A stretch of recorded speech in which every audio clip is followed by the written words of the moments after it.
In this video, we're going to express one quantity as a percentage of another. Quite often that means it's a percentage change question. If you're revising, you can pause the video and I'll scroll through the questions. If we go at question 1 and 2, then 3 and 4, and that's us. Okay, question 1. 1.25 litres of squash is made up of 900 mils of water and the remainder is concentrate. What percentage is water? Sometimes people get caught up, or stumbling block can be trying to work out a percentage. Do you know what fraction is water? If you can find out what fraction is water, you can easily change a fraction into a percentage. So maybe before I even do that, I should change 1.25 litres, get the units all the same. So 1.25 litres times that by 1,000 is 1,250 mils. So what fraction is water? It's 900 out of 1,250. That's the fraction. If you want to change a fraction or a decimal into a percentage, you multiply by 100. And then we get 72%. Okay, so focus on maybe what you can work out and then try and see how that would help you work out something else. So I know what fraction is water, and then I can then work out what percentage is water by times them by 100.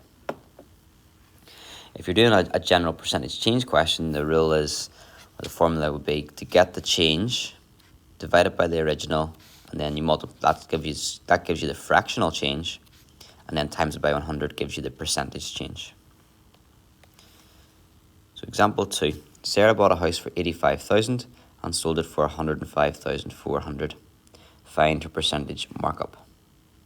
A percentage markup is an increase, a percentage increase. You can see the price has went up.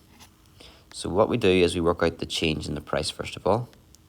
105,400, take away the 85,000, and that gives you your 20,400.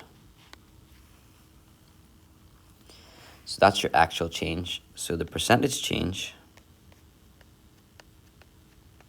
you could actually put that in the formula just as your numerator, or work it out first of all and then put it as your numerator.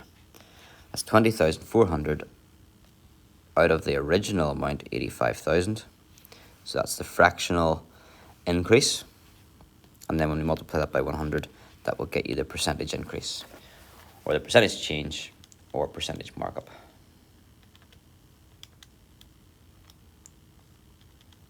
And that gives you 24%.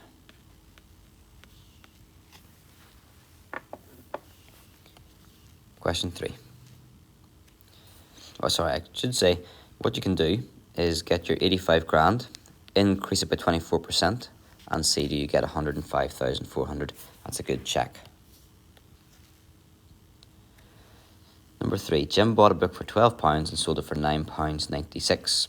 Find his percentage loss. So we can find the actual loss, do the subtraction of those two, and that will give you £2.04. So we lost £2.04. So the percentage change, or in this case the percentage loss, is £2.04 over the original, which is £12. That's the fractional change. Multiply it by 100 and you get the percentage change. And that is 17%. So the book has been reduced, or he's lost 17% on the book.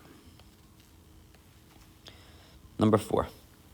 A picture has dimension 8 by 6. The dimensions are enlarged to 20 by 15. Calculate the percentage increase in the area of the photograph. Because the question is about area, we need to focus on areas, not the lengths. So we can get the original area.